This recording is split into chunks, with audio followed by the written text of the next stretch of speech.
Sabe quando você olha para trás e percebe que passou a vida inteira procurando algo que nunca teve?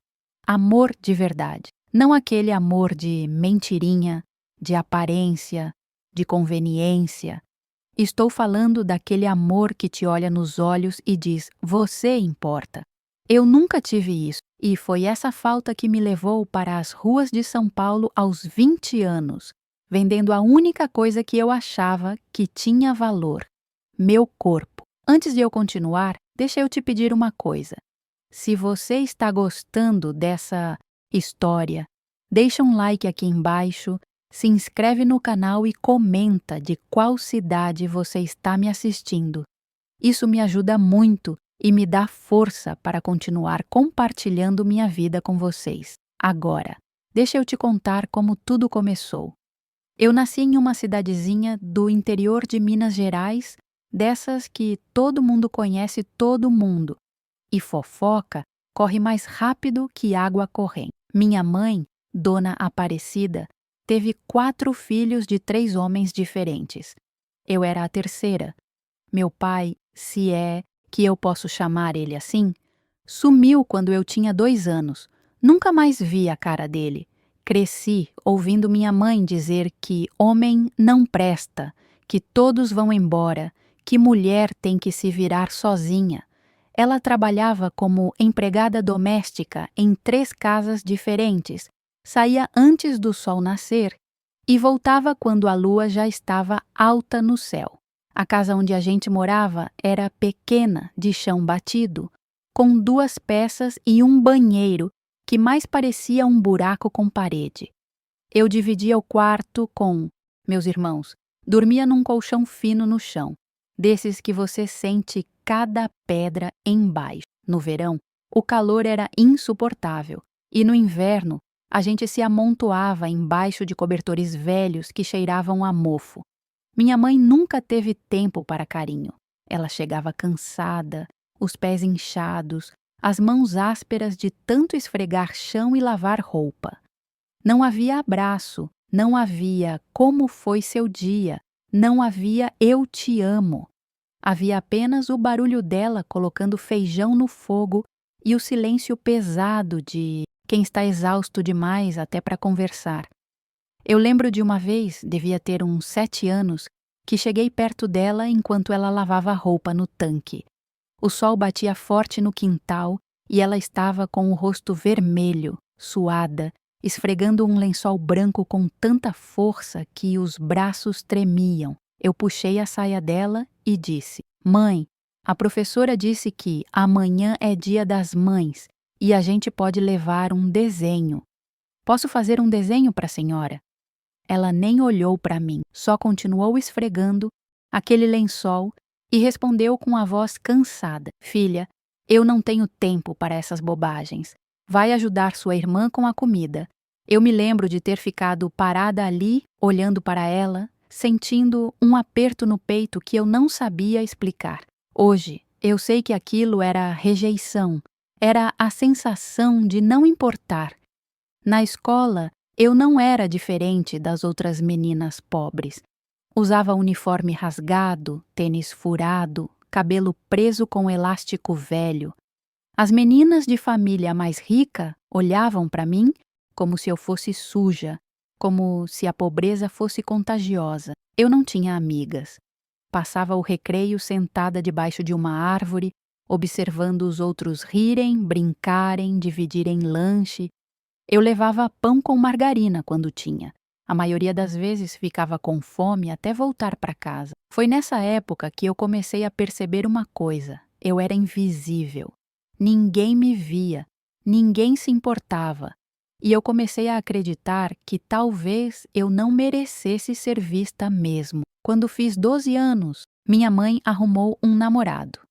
O nome dele era José, um homem grande, de mãos grossas e olhar pesado. Ele apareceu na nossa casa como se já fosse dono do lugar.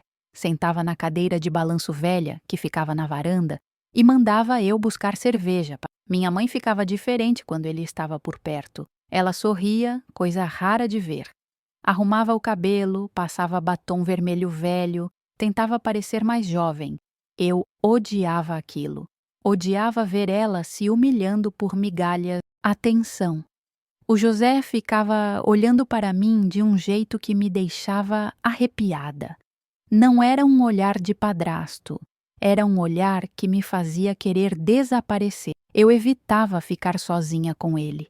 Quando minha mãe saía para trabalhar e ele ficava em casa, eu inventava desculpa para ir para a casa da vizinha ou ficava trancada no quarto. Uma noite, eu acordei com a porta do quarto rangendo.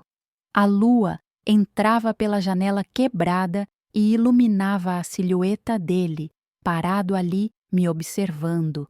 Meu coração disparou. Fingi que estava dormindo, fechei os olhos com força e rezei para ele ir embora. Depois de alguns minutos que pareceram horas, ele saiu. No dia seguinte, contei para minha mãe. Ela estava fritando ovo no fogão e eu estava encostada na parede, tremendo. Mãe, o José entrou no quarto ontem de noite e ficou me olhando dormir. Ela virou para mim com o rosto vermelho de raiva, mas não era raiva dele. Era raiva de mim. Você está inventando história, menina. Quer estragar a única chance que eu tenho de ser feliz? José é um homem trabalhador. Ele não ia fazer isso. Para de inventar mentira. Eu senti o chão sumir debaixo dos meus pés. Minha própria mãe não acreditava em mim. Minha própria mãe escolheu um homem que ela mal conhecia no lugar da própria filha. A partir daquele dia, alguma coisa dentro de mim morreu. Eu tinha 13 anos e já sabia que não podia contar com ninguém. Comecei a planejar minha fuga. Guardava cada moedinha que aparecia, ajudava a vizinha a lavar roupa em troca de alguns reais, vendia doce na escola escondido. Meu plano era simples: juntar dinheiro suficiente para pegar um ônibus e sumir daquela cidade. Eu não sabia para onde ir, só sabia que precisava sair dali antes que algo pior acontecesse. O José continuou morando lá, continuou com aquele olhar, mas eu aprendi a me proteger. Dormia com a porta trancada, empurrava a cômoda velha contra a porta, mantinha uma tesoura debaixo do travesseiro. Vivia em estado de alerta constante. Aos 15 anos, conheci o Fernando. Ele era 2 anos mais velho, trabalhava como ajudante de pedreiro e tinha sorriso fácil. Foi a primeira pessoa que olhou para mim como se eu fosse bonita. Ele me chamava de princesa. Dizia que eu tinha olhos bonitos, que merecia coisa melhor. Eu me apaixonei. Ou melhor, me apaixonei pela ilusão de ser amada. A gente se encontrava escondido atrás da igreja, ele fumava cigarro e me contava sobre o sonho dele de ir para São Paulo, ganhar dinheiro, construir uma casa.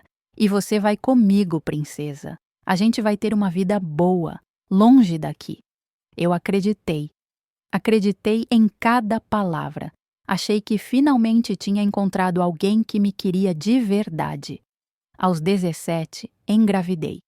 Quando contei para o Fernando, ele sumiu. Simplesmente desapareceu da cidade.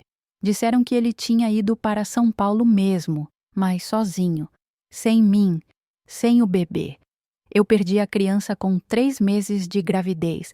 Perdi sozinha, sangrando no banheiro, daquela casa miserável, mordendo a mão para não gritar e acordar minha mãe. Quando tudo passou, eu me sentei no chão frio e chorei. Chorei pela criança que perdi, chorei pelo homem que me abandonou, chorei pela mãe que nunca me amou, mas principalmente chorei por mim, pela menina que nunca teve chance de ser amada. Fiquei mais 3 anos naquela casa, 3 anos aguentando o José, aguentando o silêncio da minha mãe, aguentando a sensação de estar morrendo por dentro, até que no dia do meu aniversário de 20 anos, acordei com uma certeza: ou eu saía dali, ou eu morria, literalmente. Peguei a mala velha, que ficava em cima do guarda-roupa, coloquei as poucas roupas que tinha, o dinheiro que juntei escondido e saí. Não deixei bilhete, não disse tchau. Apenas fui embora. Peguei o ônibus para São Paulo sem saber o que ia encontrar lá. Só sabia que precisava ir, precisava tentar encontrar algo que nunca tive, mesmo que fosse só a ilusão de pertencer a algum lugar. São Paulo me engoliu.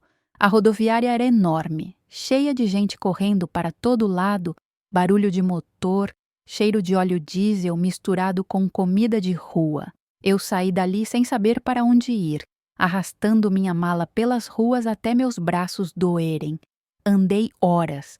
Vi prédios tão altos que me faziam sentir ainda menor.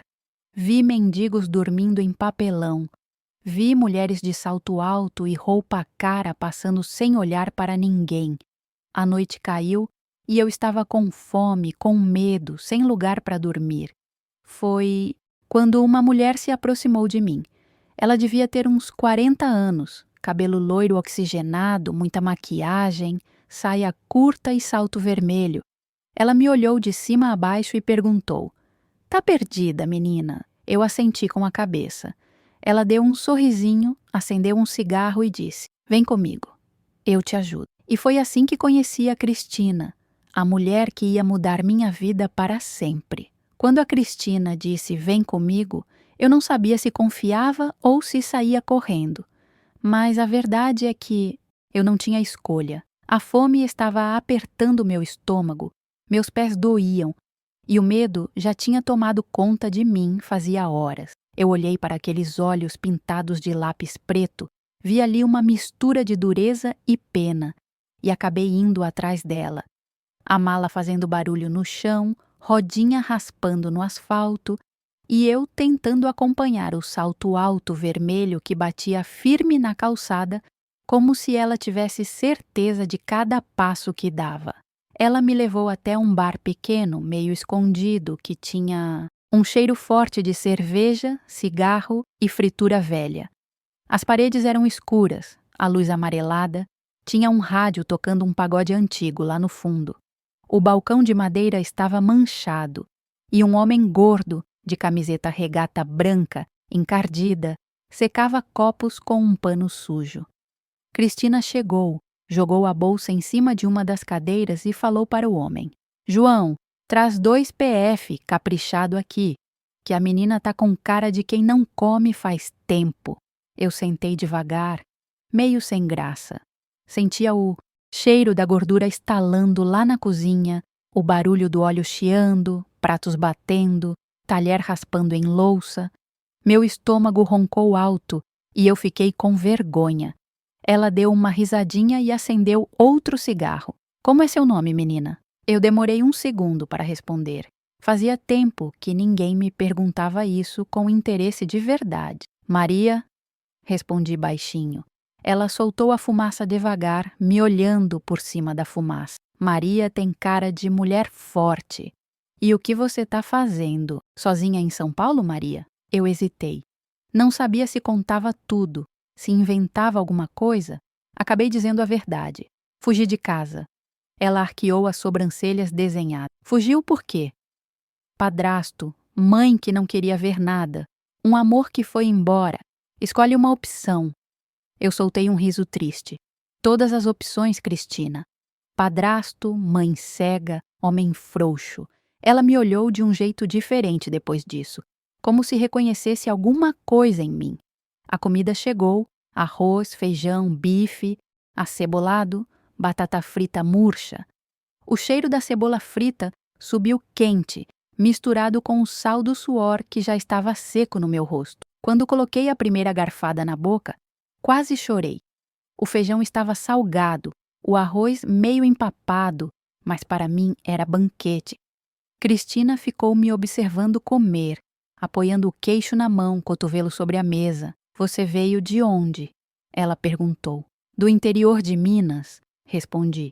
Ela riu e falou arrastado: "Ah, mineirinha." Sabia.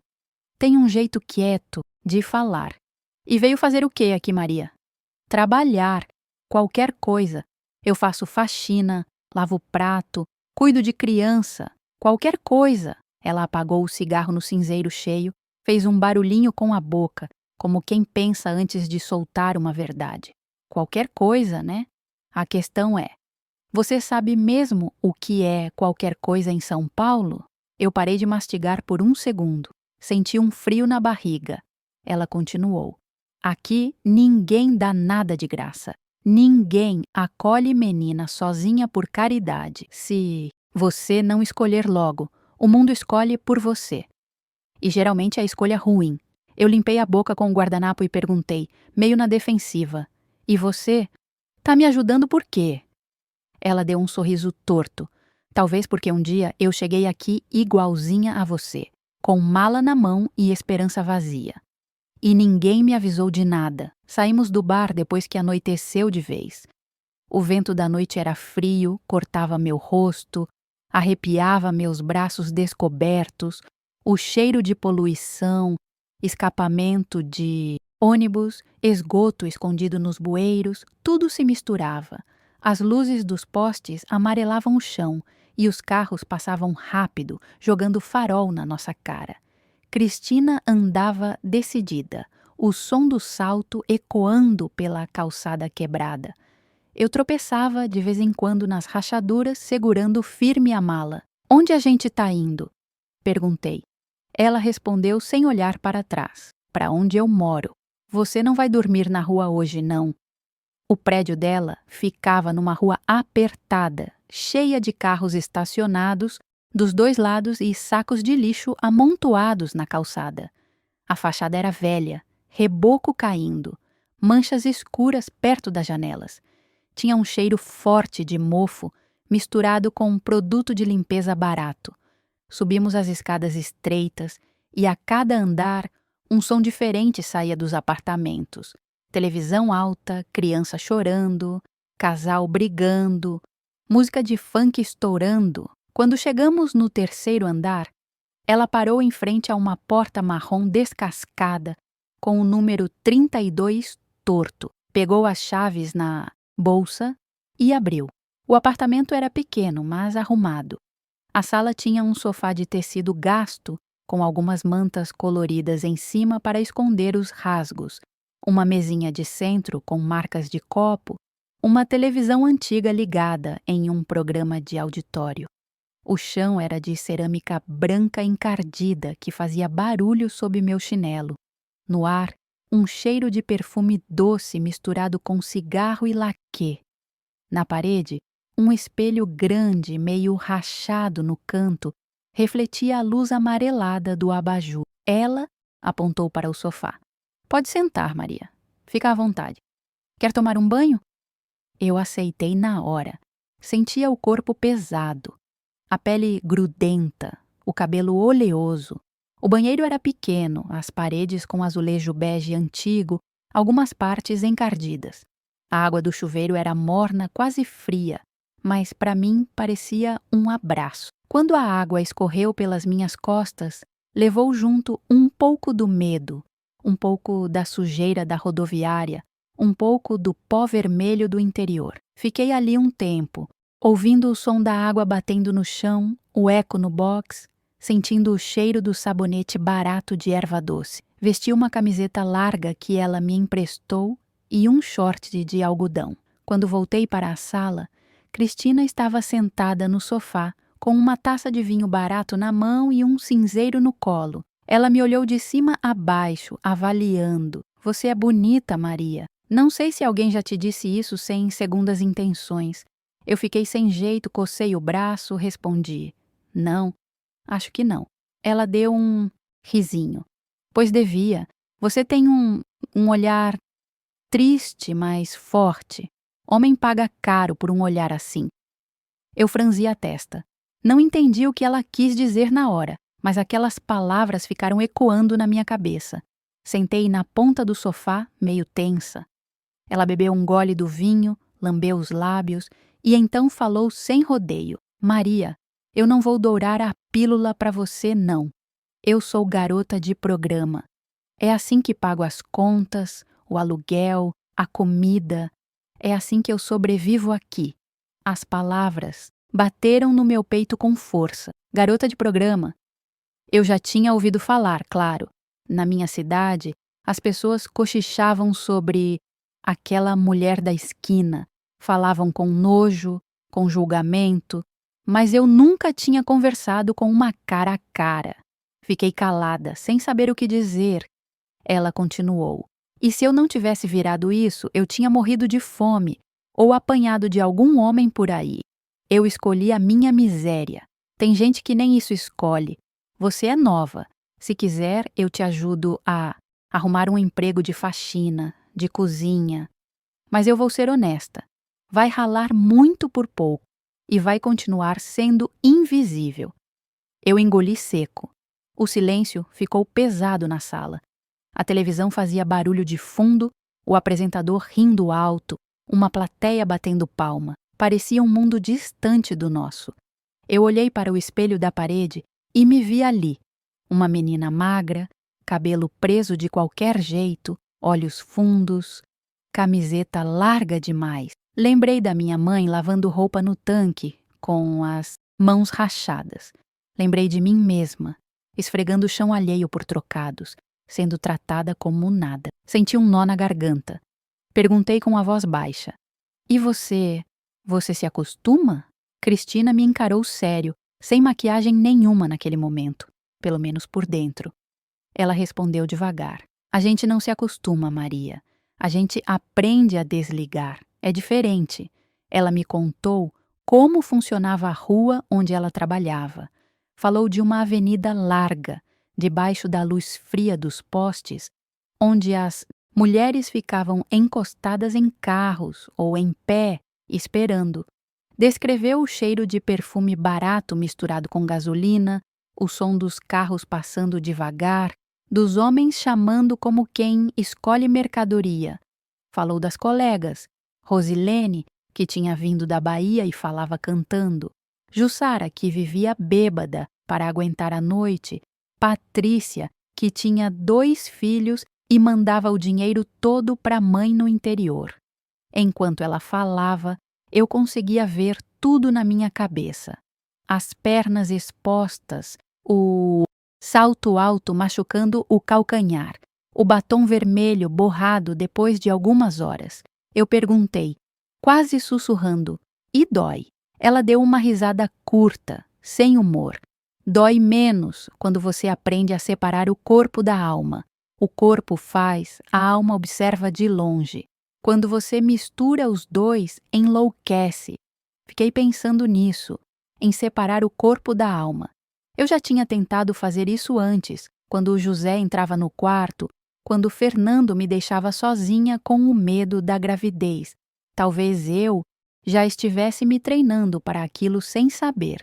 Aquela noite, dormi no sofá.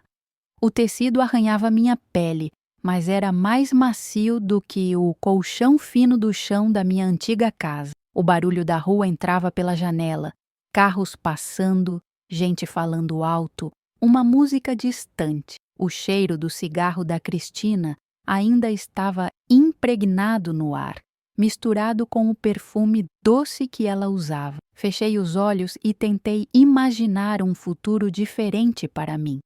Um futuro em que eu tivesse um emprego, uma casa pequena, talvez alguém que me quisesse de verdade. Mas a imagem não se firmava. Era como tentar segurar fumaça com as mãos. Nos dias seguintes, Cristina me levou para procurar emprego. Fomos em restaurantes, em padarias, em casas de família. Em todo lugar, a mesma coisa. Você já tem experiência? Já trabalhou registrada? Tem indicação? Eu dizia que não. Eles diziam que iam ligar. Nunca ligavam. Andávamos a cidade inteira. O sol queimando a nuca, o asfalto quente subindo um vapor que grudava na pele. Meus pés criaram bolhas dentro do tênis velho. À noite, eu deitava no sofá com os músculos doendo e o coração apertado. Eu via Cristina se arrumar para sair. Passava base no rosto, corrigia as olheiras, passava batom vermelho, colocava roupa justa, saia curta, salto alto. Ela se transformava. Era como se vestisse uma armadura. Uma noite, ela estava na frente do espelho passando rímel nos cílios quando perguntou: E aí, Maria? Alguma resposta de emprego? Eu balancei a cabeça. Nada. Ela deu um suspiro. É, eu imaginei. Tá difícil até para quem tem experiência. Imagina para quem tá começando agora. Fiquei ali, encostada na porta do quarto dela, observando cada movimento. A luz do abajur deixava o quarto com um tom meio alaranjado, que realçava as sombras no rosto dela. As mãos dela tremiam um pouco quando passavam o batom. Eu perguntei: Você não tem medo? Ela parou, olhou para o próprio reflexo, depois virou o rosto para mim. Tenho, sim. Todo santo dia. Mas tenho mais medo de voltar a passar fome. Numa dessas noites, ela me convidou para ir junto. Não para trabalhar, mas para ver. Vem comigo hoje, fica só observando. Vê com seus próprios olhos como é. Não decide nada no escuro, não. Eu hesitei. Meu corpo inteiro dizia não, mas minha cabeça sussurrava que eu precisava entender o que estava em jogo. Acabei indo. O ar da noite estava pesado, meio úmido. A avenida era iluminada por filas de postes altos, jogando uma luz branca, quase fria, que deixava tudo com um aspecto meio artificial. As árvores na calçada balançavam devagar com o vento, fazendo sombra no chão. O cheiro ali era diferente: perfume, cigarro, gasolina, suor. As outras mulheres já estavam lá. Algumas encostadas nos carros, outras andando de um lado para o outro, equilibrando o corpo no salto. Rosilene veio falar com a gente. Era exatamente como Cristina tinha descrito. Pele morena bonita, cabelo cacheado preso num rabo de cavalo alto, uma gargalhada fácil. Quem é a nova? Perguntou, apontando para mim com o queixo. Cristina respondeu: Por enquanto é só visita. Tá conhecendo o campo. Rosilene me deu um sorriso. Bem-vinda ao inferno com luz de poste, Maria. Eu tentei rir, mas minha garganta travou. Eu fiquei encostada num muro, meio escondida, observando. Os carros passavam devagar, alguns diminuíam a velocidade, o vidro descia e uma cabeça de homem aparecia. Às vezes só olhava, às vezes fazia um gesto com a mão. As mulheres se aproximavam, conversavam baixinho, às vezes entravam no carro, às vezes balançavam a cabeça e voltavam. O som de risada falsa, voz manhosa, palavrão jogado no ar, tudo se misturava.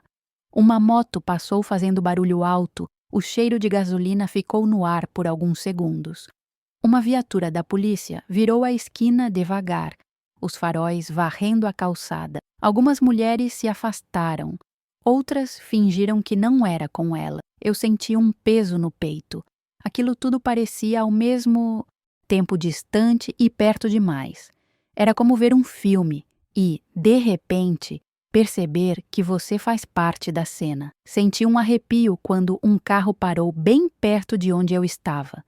O motorista, um homem de uns 40 anos, camisa social aberta no pescoço, relógio brilhando no pulso, ficou me encarando.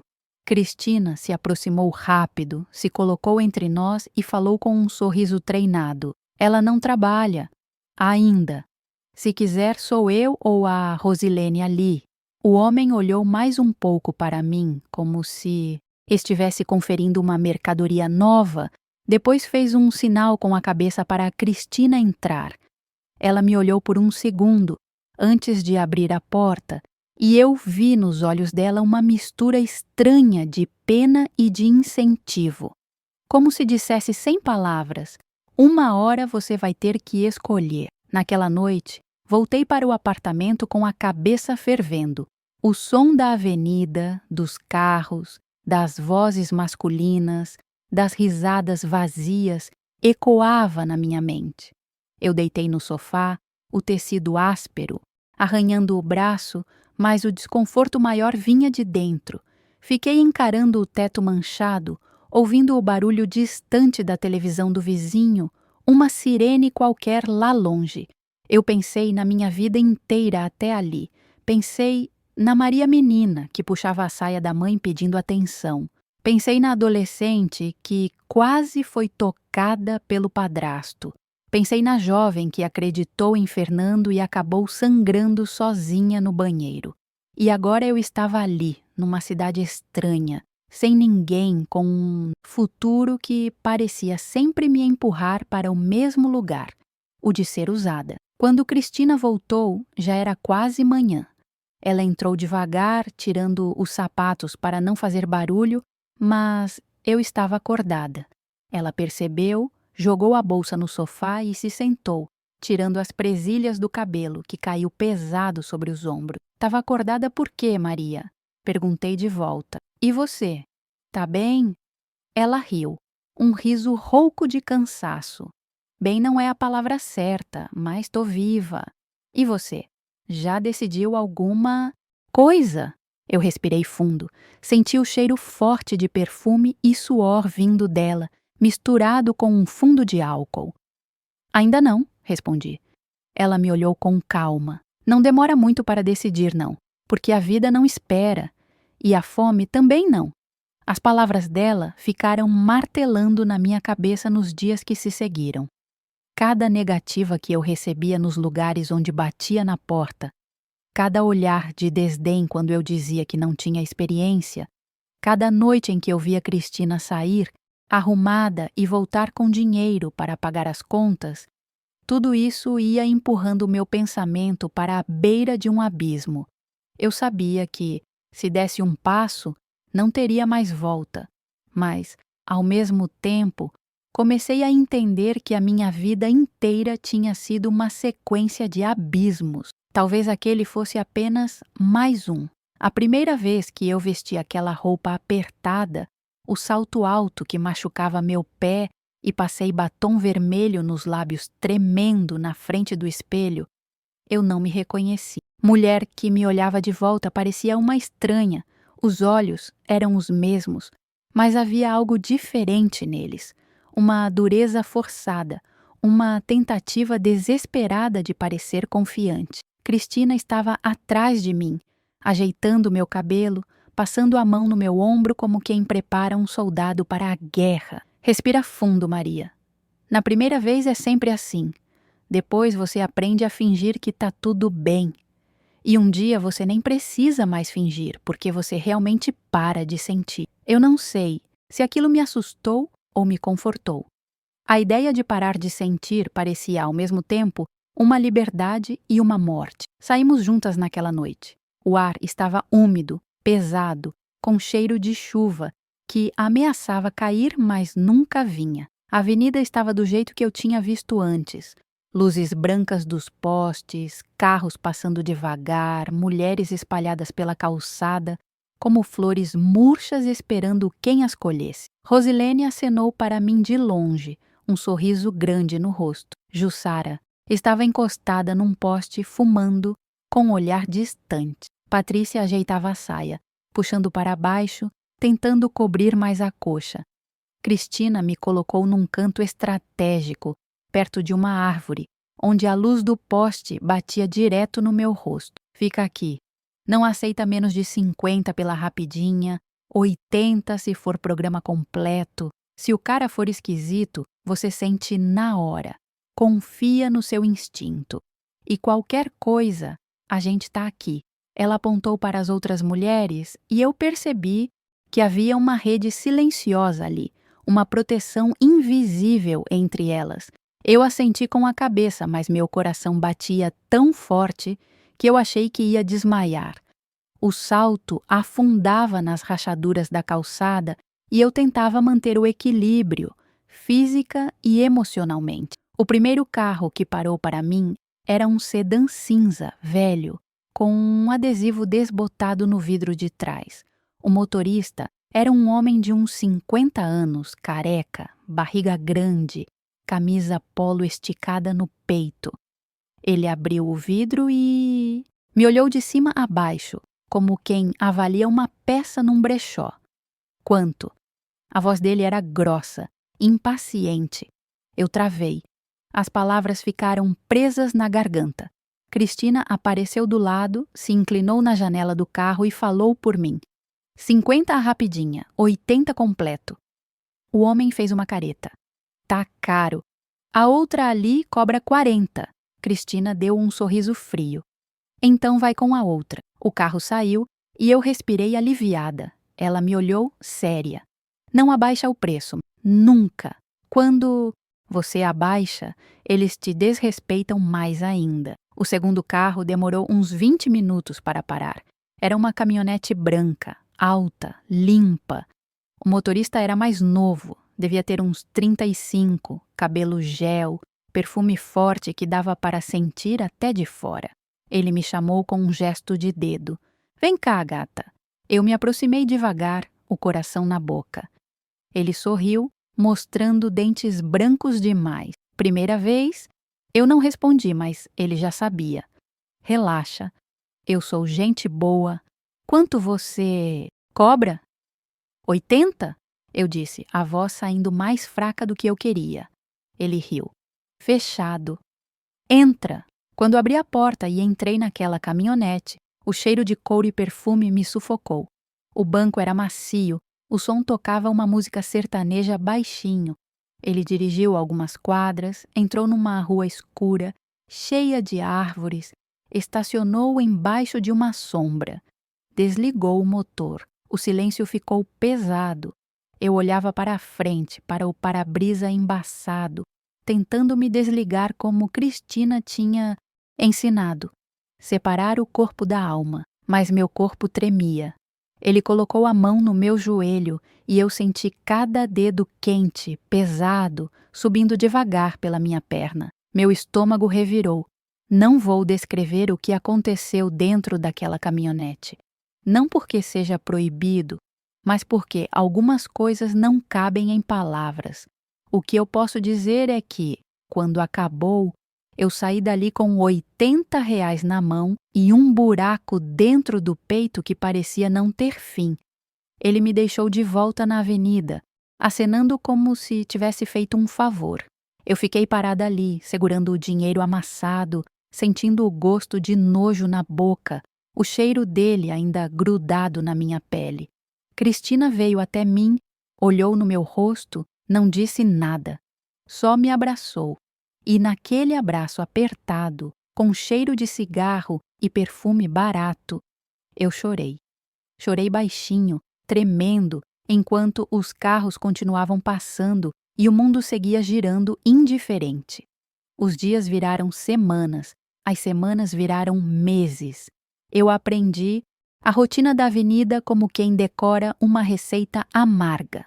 Aprendi a identificar os tipos de clientes, os rápidos, que só queriam acabar logo, os conversadores que pagavam mais para falar sobre a vida e a solidão, os violentos que a gente evitava a todo custo, os regulares que voltavam sempre, criando uma ilusão estranha de intimidade. Aprendi a negociar, a impor limites, a perceber quando um homem era perigoso só de olhar nos olhos dele.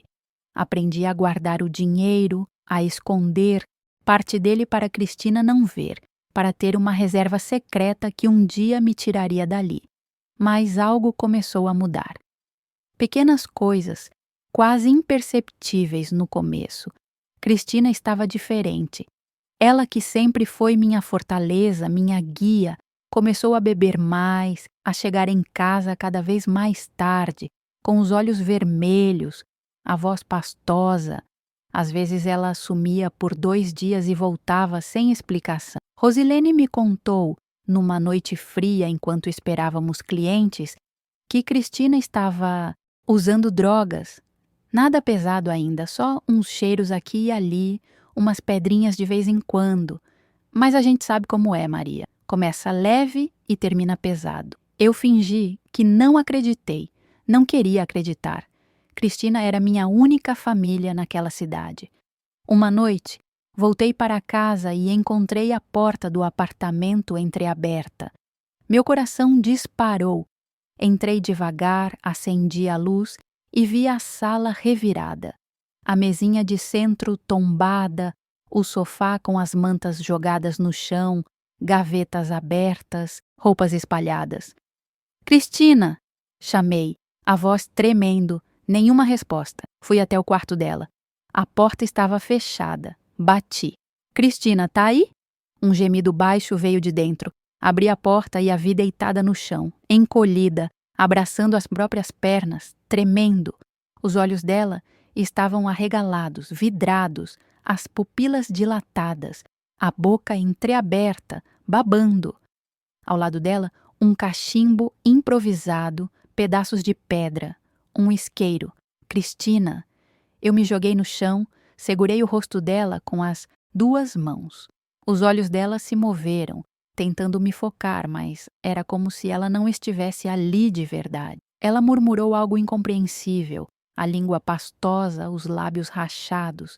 Eu estava em pânico, não sabia o que fazer. Peguei água, tentei fazer ela beber, mas ela cuspia, virava o rosto. Liguei para a Rosilene, que chegou em 15 minutos. Ela entrou, olhou a cena e balançou a cabeça. Eu te avisei, Maria. Isso aqui tá ficando feio. A gente precisa levar ela para o hospital, mas Cristina se debateu, gritou que não podia ir, que iam prender ela, que iam tirar o apartamento. Passamos a noite inteira ali, eu e Rosilene, cuidando dela enquanto o corpo lutava contra a química que tinha entrado. As horas se arrastaram. O cheiro azedo do suor dela, misturado com o cheiro químico da droga, tomava conta do quarto.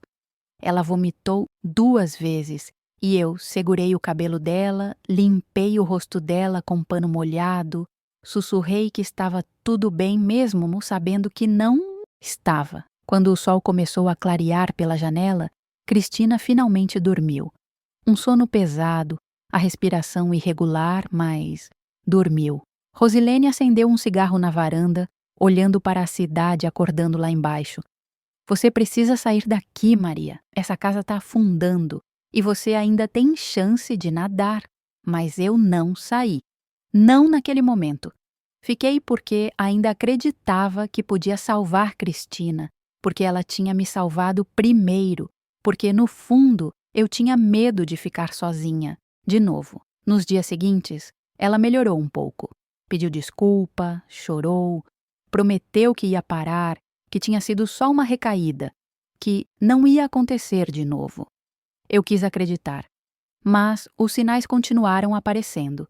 Dinheiro sumindo da bolsa, ela saindo no meio da noite sem avisar, voltando com o olhar estranho, distante, o corpo tenso. As outras meninas começaram a evitar ela. Jussara me disse que Cristina estava devendo para a gente errada, para traficante da região. Patrícia disse que tinha visto ela brigando com um homem grande, tatuado, na esquina da avenida. E então conheci o Fábio. Ele apareceu numa noite fria de junho, dirigindo um carro preto, caro, com vidros fumês. Parou na minha frente e abriu o vidro. A primeira coisa que notei foram os olhos dele.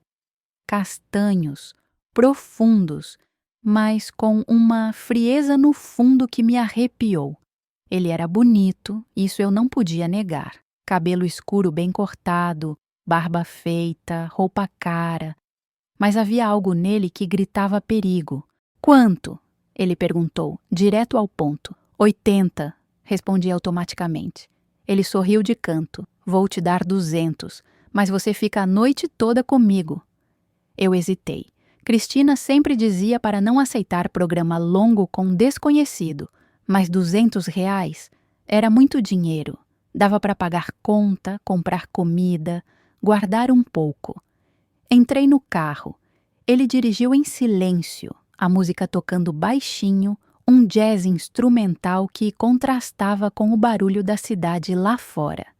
Ele me levou para um hotel daqueles de beira de estrada, com letreiro neon piscando, portaria discreta, quartos alugados por hora. Subimos até o 3º andar. O corredor cheirava a produto de limpeza forte, tentando disfarçar o cheiro de mofo e sexo velho. Ele abriu a porta do quarto. Era simples. Cama de casal com colcha vermelha gasta, televisão antiga pendurada na parede, banheiro minúsculo com azulejo branco. Ele trancou a porta atrás de nós e o som da tranca girando ecoou no silêncio. Fábio era diferente dos outros. Ele não tinha pressa. Ele olhava, observava, fazia perguntas. De onde você é? Quanto tempo faz isso? Tem família?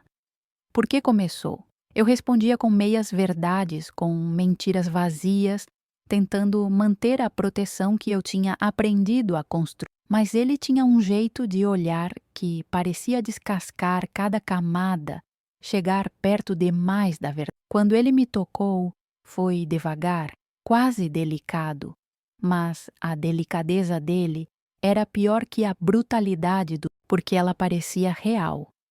E eu não podia me dar ao luxo de acreditar que era. Depois, ele ficou deitado na cama, fumando um cigarro, me observando enquanto eu me vestia. Você é diferente das outras, Maria.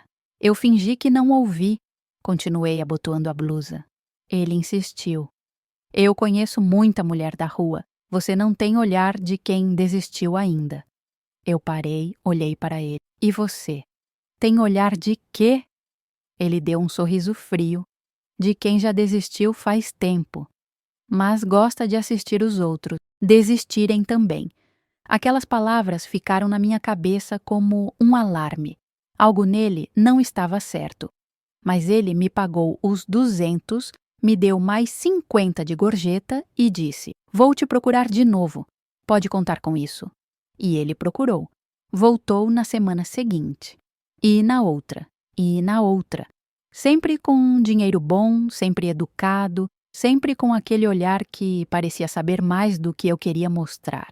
As outras meninas começaram a notar. Rosilene me puxou um dia e perguntou: "Quem é? Aquele homem de carro preto que sempre te busca?" Eu dei de ombros. "Só um cliente regular." Ela franziu a testa. "Cuidado, Maria. Homem que vira regular ou tá apaixonado ou tá planejando alguma coisa.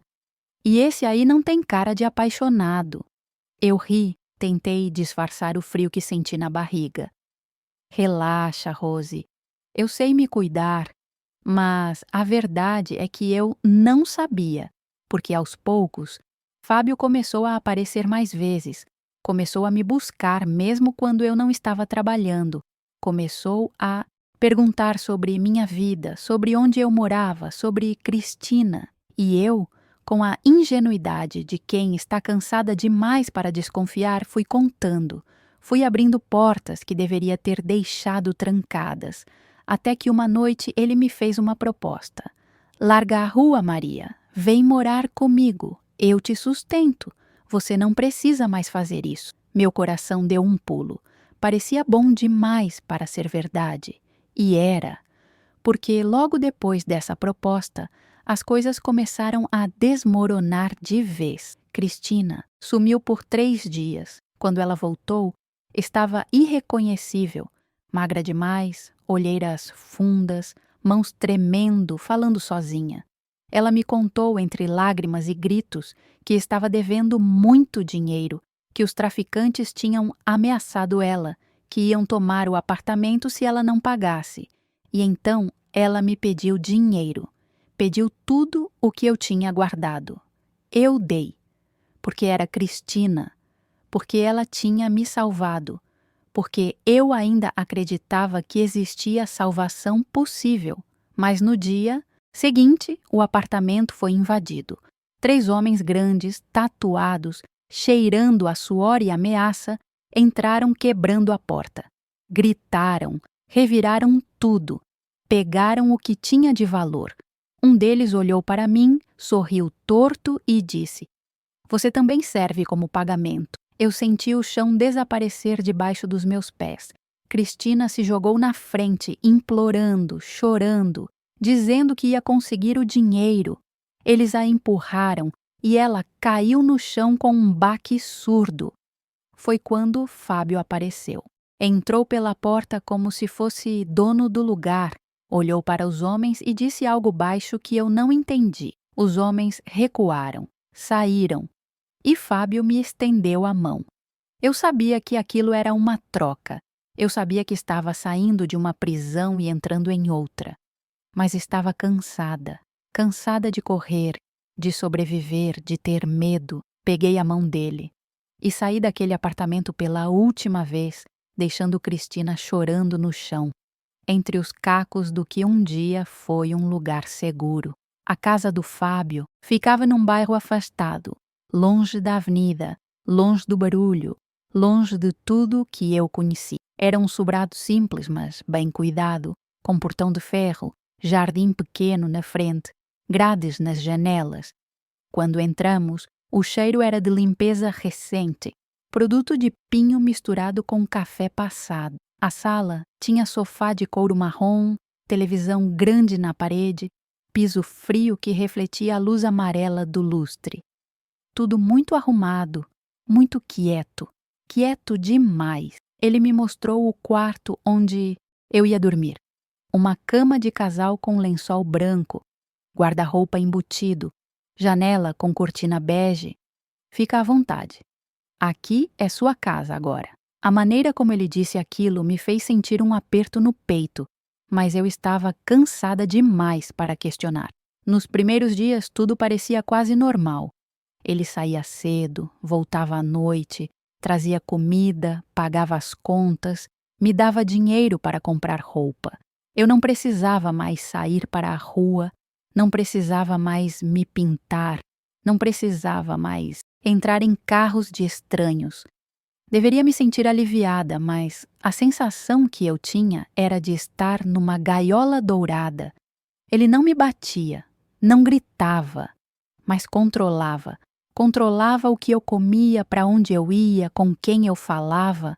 Meu celular sumiu no segundo dia. Ele disse que tinha quebrado, que ia comprar outro, mas nunca comprou. Eu ficava sozinha o dia inteiro naquela casa silenciosa, olhando pela janela, vendo a vida passar lá fora enquanto a minha estava suspensa. Ele fazia sexo comigo toda noite. Não era violento, mas também não era carinhoso.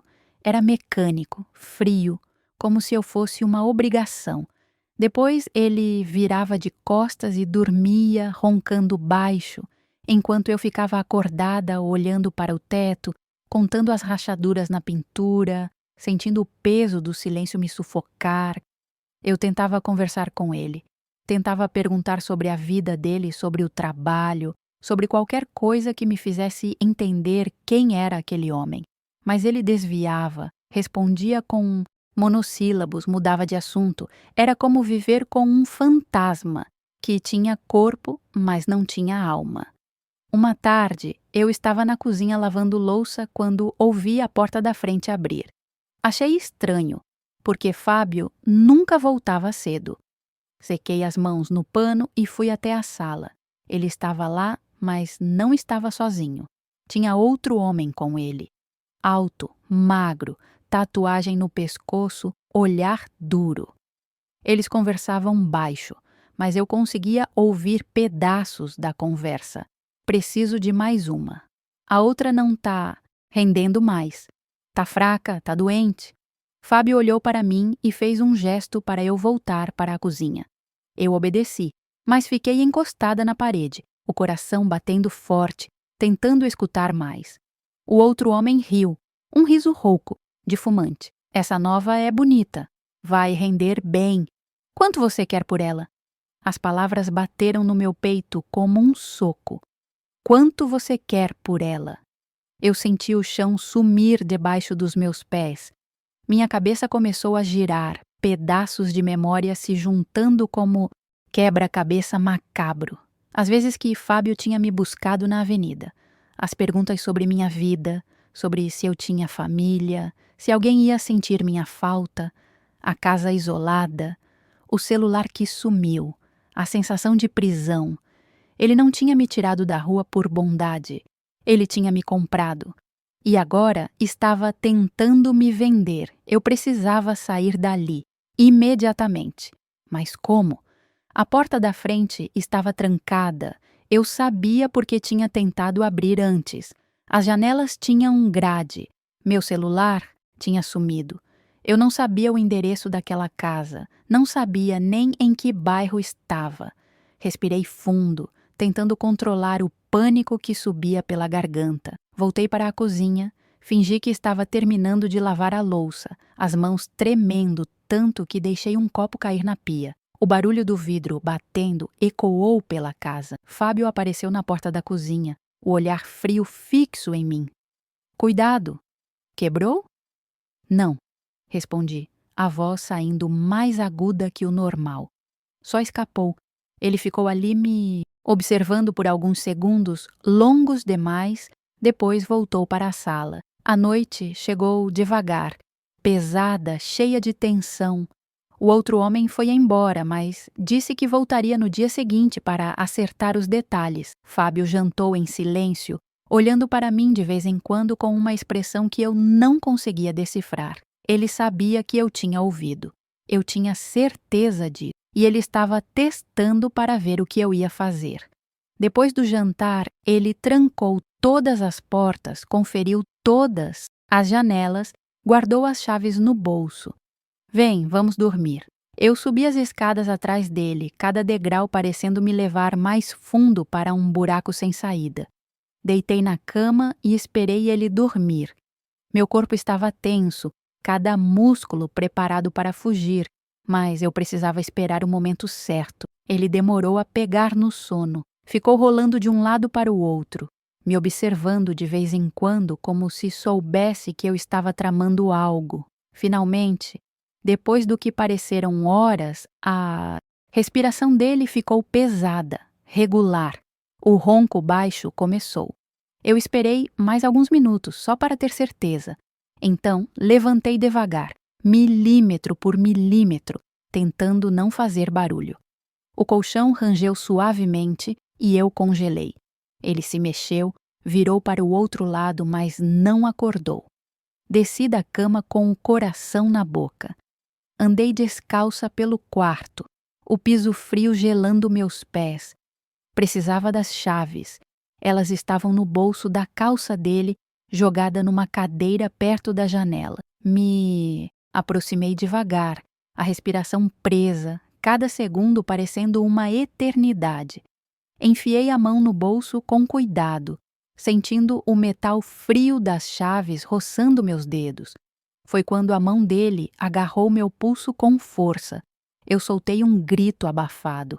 Os olhos dele se abriram, fixos nos meus, brilhando na escuridão. Indo para algum lugar, Maria? Ele puxou meu braço com força, me jogou na cama, subiu em cima de mim, segurando meus 2 pulsos acima da cabeça. O peso do corpo dele me prendia, a respiração quente dele no meu rosto. Eu me debati, tentei gritar, mas ele colocou a mão na minha boca. Quieta. Você acha que eu sou idiota? Você acha que eu não sabia que você ia tentar fugir? Os olhos dele estavam tranquilos, assustadoramente tranquilos, como se aquilo tudo fosse parte de um jogo que ele já tinha vencido há muito tempo. Eu mordi a mão dele com toda a força que eu tinha. Ele gritou, me soltou por um segundo e eu aproveitei para empurrar ele, sair da cama, correr para a porta. Mas ele foi mais rápido. Me puxou pelo cabelo e a dor cortou meu couro cabeludo como faca. Eu caí no chão. Ele me arrastou de volta, me virou de bruços, segurou meus braços atrás das costas. Você vai se arrepender disso. Eu senti o peso dele me imobilizando, senti o desespero subindo, transformando em raiva. Com toda a força que me restava, joguei a cabeça para trás e acertei o rosto dele. Ouvi o barulho do osso batendo, ele gritou, me soltou, segurando o nariz que sangrava. Eu me levantei cambaleando, peguei a primeira coisa que vi, um abajur pesado de cerâmica na mesinha de cabeceira e acertei a cabeça dele. O barulho foi seco, assustador. Ele caiu de lado na cama, atordoado, sangue escorrendo da testa. Eu não esperei para ver se ele ia levantar. Peguei as chaves que tinham caído no chão, corri escada abaixo, tropeçando nos degraus, o coração batendo tão forte que doía no peito. Cheguei na porta da frente, mãos tremendo tanto que demorei para enfiar a chave na fechadura. Ouvi barulho vindo do andar de cima, ele gritando meu nome com raiva. A chave girou. a tranca abriu. Eu puxei a porta e saí correndo para a rua escura, descalça, de camisola, sem nada além do desespero me empurrando para a frente. A rua estava vazia, mal iluminada, cercada de casas com portões fechados. Eu não sabia para que lado correr. Escolhi uma direção e simplesmente corri. Meus pés descalços batiam no asfalto gelado, pedrinhas cortando a sola, mas eu não sentia dor, só sentia medo. Ouvi o barulho de porta batendo atrás de mim, a voz dele gritando: Maria, volta aqui, você não vai chegar longe. Eu corri mais rápido, entrando em ruas transversais, tentando me esconder nas sombras, meu fôlego queimando na garganta. Virei uma esquina e vi luz mais à frente, um posto de gasolina aberto. Corri na direção daquela luz como quem corre para a salvação. Tinha um frentista abastecendo um carro, um homem dentro da loja de conveniência, pagando. Cheguei tropeçando, quase caindo, agarrei o balcão. O atendente, um rapaz novo de uniforme azul, me olhou assustado. Senhora, a senhora tá bem? Eu mal conseguia falar, só balançava a cabeça, lágrimas descendo pelo rosto. Ele vai me pegar. Preciso ligar para alguém. O rapaz pegou o telefone dele. Quer que eu chame a polícia? Eu ia dizer sim, mas então pensei: e se eles não acreditassem em mim? E se Fábio conhecesse gente na polícia? E se me mandassem de volta? Liguei para a Rosilene. Era o único número que eu sabia de cor. Ela atendeu com a voz sonolenta. Alô? Rosi, sou eu, Maria. Preciso de ajuda. A voz dela ficou alerta na hora. Maria, onde você tá? O que aconteceu? Eu dei o endereço do posto e ela disse que estava indo, que eu ficasse ali, que não saísse. Fiquei sentada num canto do posto, abraçando as próprias pernas, tremendo de frio e medo, enquanto o frentista me olhava com pena e trouxe uma manta velha que tinha no estoque. Cobri meu corpo, mas nada podia cobrir o buraco que tinha se aberto dentro de mim. Rosilene chegou em 20 minutos, que pareceram horas. Ela desceu do carro, uma camisa larga por cima da roupa de trabalho, me abraçou apertado sem fazer perguntas. Vem, vamos sair daqui. Entrei no carro dela e quando a porta bateu, eu senti uma onda de alívio e desespero ao mesmo tempo. Ela dirigiu em silêncio por alguns minutos, só olhando para mim de vez em quando, até que finalmente perguntou: O que aconteceu, Maria? E eu contei tudo, sobre Fábio, sobre a casa, sobre a conversa que ouvi, sobre a tentativa de fuga, sobre a luta. Ela ouvia séria, as mãos apertando do volante com força, a mandíbula travada. Quando terminei, ela estacionou o carro numa rua qualquer, desligou o motor, virou para mim e disse: Maria, você não pode voltar para aquela avenida. Esses homens, eles têm conexão. Eles vão te procurar. Você entende o que eu tô dizendo? Você tem que sumir. Eu olhei para ela, os olhos ardendo de tanto chorar. Sumir para onde, Rosi? Eu não tenho ninguém. Não tenho nada. Ela respirou fundo. Eu tenho uma prima no Rio de Janeiro. Ela tem um salão de beleza. Eu vou ligar para ela, ver se ela te dá emprego, um lugar para ficar. Mas você precisa ir logo. Hoje mesmo, se possível. O mundo estava desmoronando de novo. Eu tinha fugido de Minas para São Paulo. Agora ia fugir de São Paulo para o Rio. Sempre fugindo, sempre correndo, nunca parando tempo suficiente para construir algo sólido. Mas eu não tinha escolha. Rosilene me levou para a rodoviária de madrugada. O lugar estava quase vazio, só alguns viajantes cansados dormindo nos bancos, faxineiros passando pano no chão molhado. Ela comprou minha passagem, me deu R$ 300 que ela tinha guardado, me abraçou forte e disse no meu ouvido: Você é forte, Maria, mais forte do que você imagina. Não deixa essa cidade te destruir. Você ainda tem tempo de recomeçar. Subi no ônibus com a manta. do posto ainda nos ombros, os pés descalços machucados, a alma quebrada em pedaços. Sentei na janela, encostei a cabeça no vidro frio e olhei São Paulo desaparecer na distância enquanto o ônibus ganhava a estrada. A cidade que tinha me engolido, que tinha me mastigado, que tinha tentado me cuspir morta. Mas eu ainda estava viva, machucada, destruída, mas viva. E enquanto o sol começava a nascer no horizonte, pintando o céu de laranja e rosa, eu fiz uma promessa silenciosa para mim, mesma. Eu ia sobreviver. Não importava o quanto doesse. Não importava quantas vezes eu tivesse que recomeçar. Eu ia sobreviver. Porque sobreviver era a única coisa que eu sabia fazer. O Rio de Janeiro me recebeu com um calor úmido e barulho.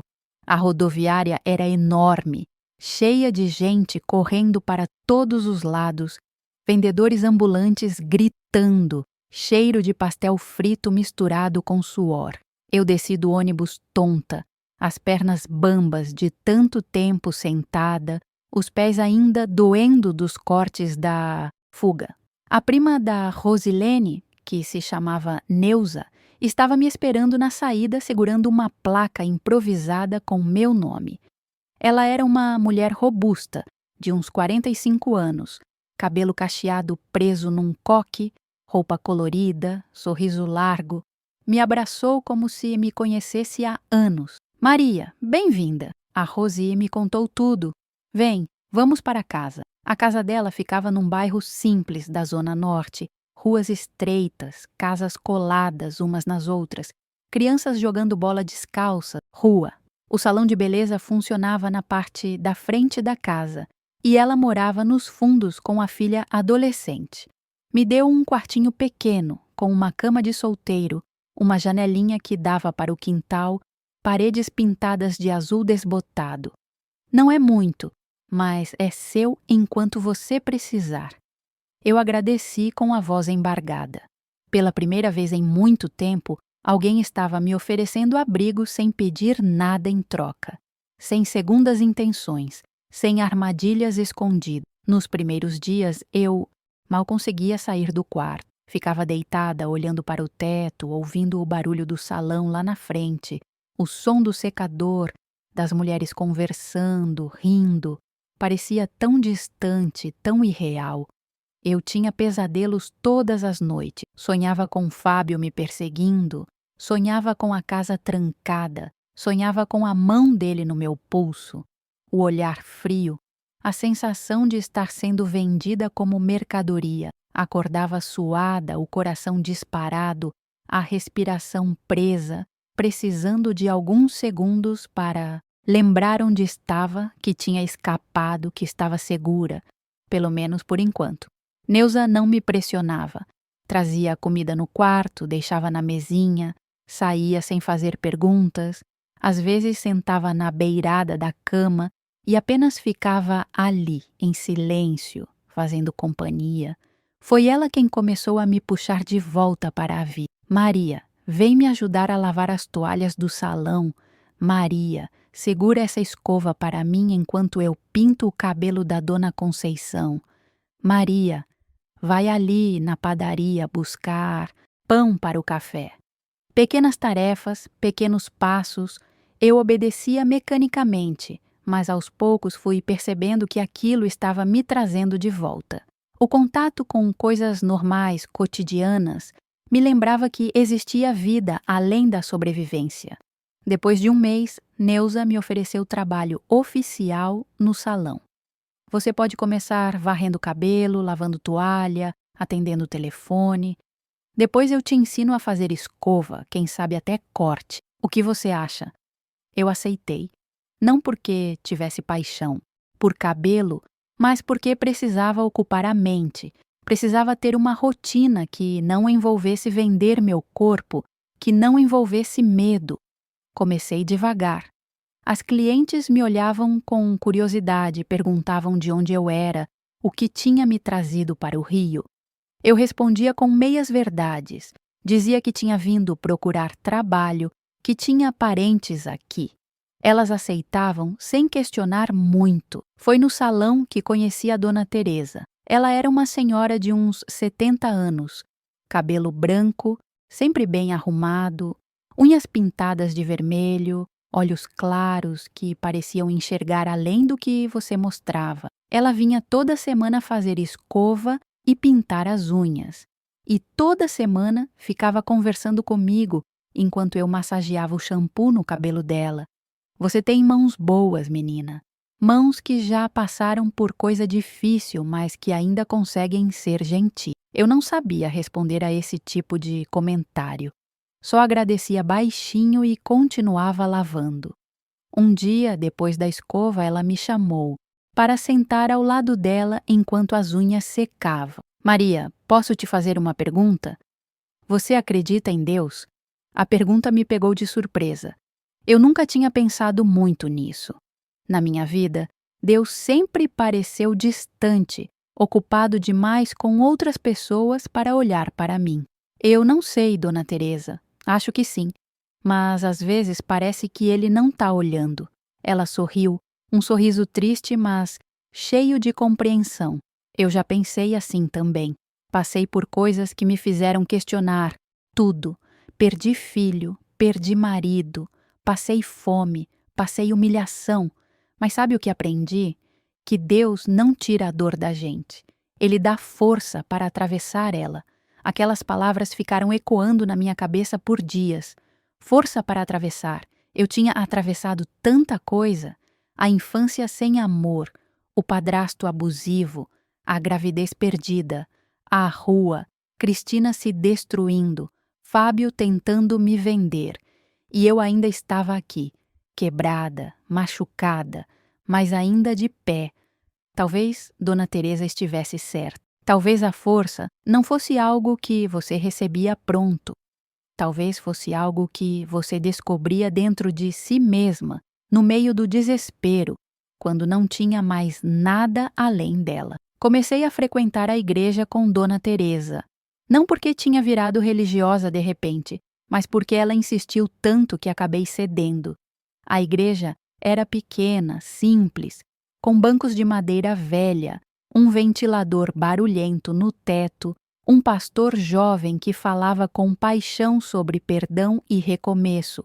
Eu sentava lá no fundo, meio escondida, ouvindo as palavras sem saber se acreditava nelas. Mas havia algo reconfortante naquele lugar.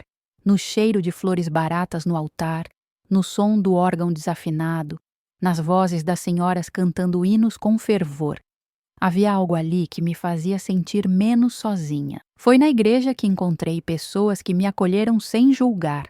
Mulheres que também tinham histórias difíceis, que também carregavam cicatrizes invisíveis.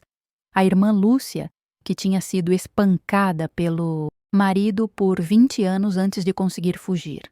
A irmã Joana, que tinha perdido a filha para as drogas. A irmã Vera, que tinha sido abandonada grávida e criado 3 filhos sozinha. Elas me ouviam, me abraçavam, me diziam que eu não era definida pelo meu passado, que Deus tinha plano maior para mim. Eu não tinha certeza se acreditava no plano de Deus, mas acreditava nelas, acreditava na bondade que ainda existia no mundo, escondida em lugares improváveis. Passei 6 meses trabalhando no salão, morando com Neuza, frequentando a igreja, reconstruindo pedaço por pedaço. Aprendi a fazer escova, aprendi a pintar unha, aprendi a conversar com as clientes sem revelar demais de mim mesma. Juntei dinheiro suficiente para alugar um quartinho só meu, pequeno, mas meu. Comprei algumas roupas, alguns sapatos, coisas simples que me faziam sentir humana de novo. Parei de ter pesadelos toda a noite. Agora eram só algumas vezes por semana. Parei de olhar por cima do ombro o tempo todo, com medo de ver Fábio aparecer. Comecei a acreditar que talvez eu tivesse realmente escapado. 1 ano depois de chegar no Rio, recebi notícia de São Paulo. Rosilene me ligou. Cristina tinha morrido, overdose. Encontraram ela sozinha no apartamento já fazia 2 dias. Ninguém tinha sentido falta. Quando Rosilene me contou, eu desabei. Chorei por horas, chorei por tudo que Cristina tinha sido para mim, por tudo que ela podia ter sido, mas nunca teve chance. Chorei pela mulher que me salvou e que eu não consegui salvar de volta. Chorei pela injustiça de vidas como a nossa, vidas que o mundo descarta como lixo, vidas que nunca tiveram a chance de florescer porque foram pisoteadas desde o começo. O funeral foi simples, quase vazio. Eu voltei para São Paulo só para aquele dia. Estava lá eu, Rosilene, Patrícia, Jussara, mais 2 ou 3 meninas da avenida. O caixão era barato, de madeira clara, sem flores. Olhei para o rosto de Cristina através do vidro e mal a reconheci. Estava magra demais, a pele amarelada, os lábios roxos, mas era ela, a mulher que tinha me dado abrigo quando eu não tinha nada, que tinha me ensinado as regras da rua, que tinha me mostrado como sobreviver. Eu coloquei a mão no vidro e sussurrei. Obrigada por tudo. Descansa agora. Voltei para o Rio no mesmo dia. Não tinha mais nada me prendendo em São Paulo. Aquela cidade era um capítulo fechado, uma ferida que tinha cicatrizado torta, mas tinha cicatrizado. Ninissá, ônibus de volta, olhei pela janela vendo a paisagem passar, montanhas verdes, favelas grudadas no morro, Cristo Redentor ao longe de braços abertos. Pensei em tudo que tinha vivido. Pensei na menina de Minas que fugiu aos 20 anos sem saber para onde ir. Pensei na jovem que vendeu o corpo nas ruas de São Paulo porque achava que não tinha valor nenhum além disso. Pensei na mulher que quase foi vendida como escrava e pensei na mulher que eu estava me tornando agora. Alguém que tinha sobrevivido, alguém que tinha reconstruído, alguém que tinha aprendido finalmente que valia mais do que sempre acreditou. Hoje, 15 anos depois, tenho meu próprio salão. É pequeno, num bairro simples, mas é meu. Tenho 3 funcionárias, tenho clientela fiel, tenho vida digna. Acordo todo dia e agradeço por estar viva, por ter conseguido sair daquele buraco, por ter encontrado força que eu nem sabia que tinha. Não vou mentir e dizer que está tudo perfeito. Ainda tenho cicatrizes, ainda tenho dias difíceis, ainda olho para trás e sinto dor, mas também olho para frente e vejo possibilidade. E isso, para quem já esteve no fundo do poço como eu estive, é mais do que suficiente. Se você está me ouvindo agora e está passando por algo parecido, se está vendendo seu corpo porque acha que não tem outra saída, se está presa em relacionamento abusivo, se está achando que não tem valor, eu quero que você saiba de uma coisa: você vale. Você vale muito. Sua vida não é definida pelos erros que você cometeu, pelas coisas ruins que fizeram com você, pelos lugares escuros por onde você passou. Você é mais do que isso. E existe saída. Pode não parecer agora, pode parecer que o mundo inteiro conspirou contra você, mas existe saída. Eu sou a prova viva disso. Nunca fui amada de verdade quando era criança. Nunca recebi o abraço que precisava, o olhar que me dissesse que eu importava. Fugi aos 20 anos e vivi coisas que ninguém deveria viver. Me vendi, fui usada, fui quase destruída, mas sobrevivi. E no final, aprendi a me amar. Aprendi que o amor que eu procurava lá fora tinha que começar aqui dentro. Aprendi que ninguém pode te dar valor se você mesma não acredita que tem. Aprendi que recomeçar, quantas vezes for preciso, não é fraqueza, é coragem. Meu nome é Maria. Tenho 62 anos e essa é minha história. Uma história de dor, mas também de resistência. Uma história de queda, mas também de levantada. Uma história que eu decidi contar para que outras mulheres saibam que não estão sozinhas. Que existe vida depois do inferno, que existe luz depois da escuridão. Basta você não desistir de procurar. Basta você não desistir de você mesma. Obrigada por me ouvir até aqui. Obrigada por não me julgar. Obrigada por me dar a chance de transformar minha dor em algo que talvez ajude alguém. Que Deus abençoe você onde quer que esteja. E se você está no meio da tempestade agora, saiba que ela vai passar. Pode não passar hoje, pode não passar amanhã, mas vai passar. E quando passar, você vai olhar para trás e perceber o quanto é forte, o quanto sempre foi.